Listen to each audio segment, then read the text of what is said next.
여러분, 안녕하십니까? 2025년 6월 3일 대선 이후 대한민국 집값, 과연 어떻게 될까요? 오늘은 이 뜨거운 감자를 놓고 심도 깊은 이야기를 나눠보겠습니다. 윤석열 전 대통령 탄핵이라는 초유의 사태로 앞당겨진 대선, 그만큼 부동산 시장의 불확실성도 커졌습니다.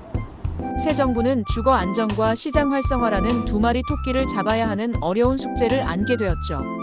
먼저 대선 직전까지는 정책 불확실성 때문에 매수, 매도 모두 눈치만 보는 관망세가 짙을 겁니다. 마치 폭풍전야처럼 말이죠.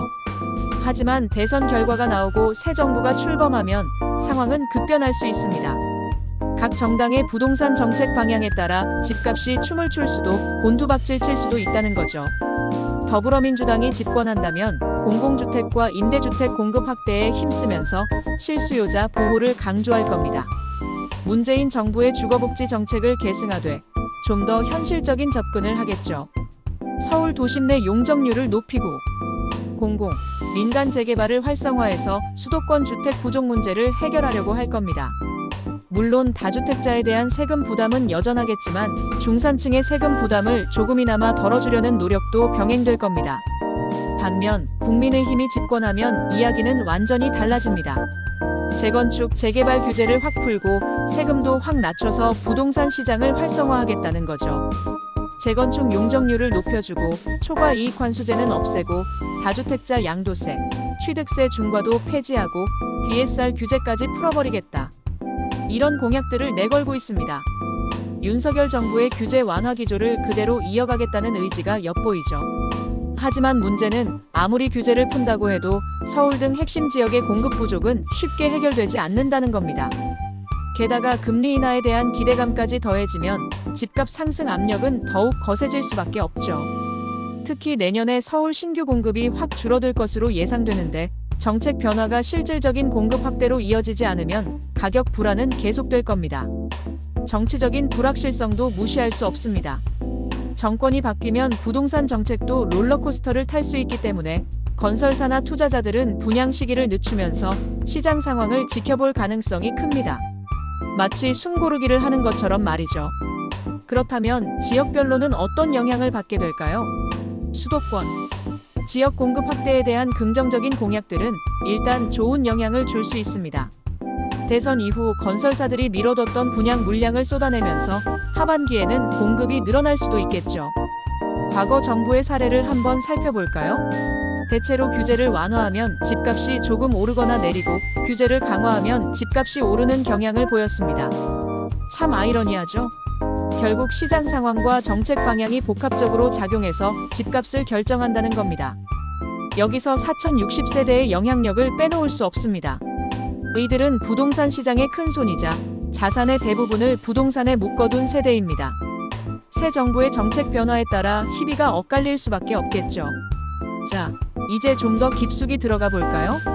새 정부 정책에 따라 서울, 지방, 강남, 서울 변두리, 동탄, 세종 등 지역별로 집값 전망이 어떻게 달라질지, 그리고 미국과의 관계, 금리 변동 등 거시경제 변수들이 부동산 시장에 어떤 영향을 미칠지 하나하나 짚어보겠습니다. 먼저 서울입니다. 강남은 불패 신화가 계속될까요? 아니면 규제 완화 바람을 타고 강북이 치고 올라올까요? 강남은 여전히 강력한 수요를 바탕으로 높은 가격을 유지하겠지만 재건축 규제 완화 수혜는 강북이 더 크게 누릴 수 있습니다. 특히 용산, 성수 등 개발 호재가 있는 지역은 더욱 주목할 필요가 있습니다. 서울 변두리는 어떨까요? 교통망 확충, 생활 인프라 개선 등 호재가 있는 지역은 상승 여력이 충분합니다. 하지만 노후주택이 많고 개발이 더딘 지역은 상대적으로 소외될 수 있습니다. 옥석 가리기가 더욱 중요해지는 시점입니다. 지방은 어떻습니까? 혁신도시, 산업단지 등 일자리가 풍부한 지역은 꾸준한 수요가 있을 것으로 예상됩니다. 하지만 인구 감소, 고령화가 심각한 지역은 하락세를 면치 못할 겁니다. 지방에서도 양극화가 심화될 것이라는 전망이 우세합니다. 동탄과 세종은 어떨까요? 동탄은 GTX 개통, 트램 건설 등 교통 호재가 많아서 상승 여력이 충분합니다.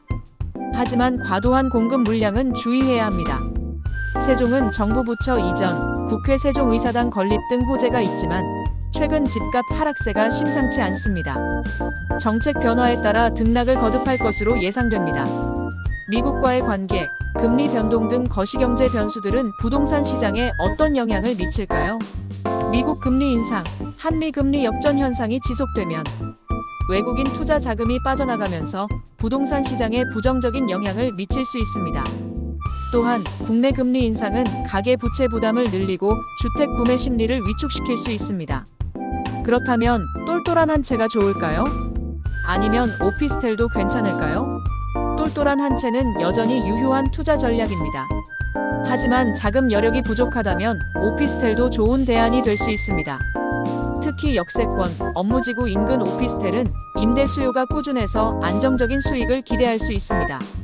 하지만 오피스텔은 아파트에 비해 환금성이 떨어지고 관리비가 비싸다는 단점이 있습니다.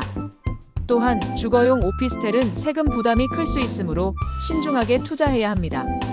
자신의 투자 성향과 자금 상황을 고려해서 신중하게 결정해야 합니다.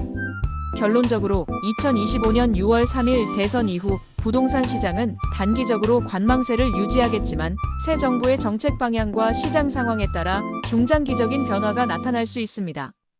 공급 확대 정책의 구체적인 실행 계획, 금리 변동, 거시경제 상황 등을 종합적으로 고려해서 신중하게 투자 결정을 내려야 합니다. 또한 정당별 부동산 정책 공약을 비교 분석하고 자신에게 맞는 투자 전략을 수립하는 것이 필요합니다. 마지막으로 부동산 투자는 항상 위험이 따르는 투자입니다. 과도한 비투는 절대 금물이며 전문가의 조언을 참고하고 자신만의 투자 원칙을 세워서 신중하게 투자해야 합니다. 감사합니다.